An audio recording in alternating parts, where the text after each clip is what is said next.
ভাষাপট আমাকে জীবন কৃতি সম্মান 2026 তারিখে যে প্রদর্শন করল, যে স্মারকপত্র দিয়ে এবং অন্য অন্য উপহার দিয়ে, তার জন্য আমি চিরকৃতজ্ঞ, আমি আপ্লুত, আমি অভিভূত।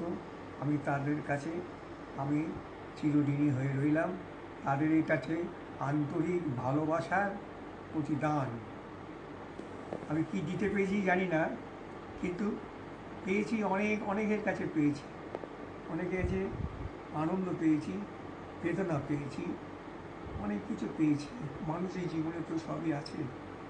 যাই হোক, শেষ সময়ে জীবনের শেষ প্রান্তে এসে ভাষাপত্রের পক্ষ থেকে অভিজিতের নেতৃত্বে যে সম্মানটুকুনি আমাকে দিল, সেটা আমার প্রাণটা ভরে গেল।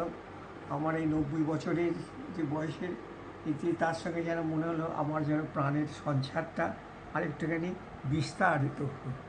আমি ওর জন্য আনন্দিত, কৃতজ্ঞ, আমি অভিভূত। আমি সবাইকে আমার শুভেচ্ছা আশীর্বাদ জানাচ্ছি।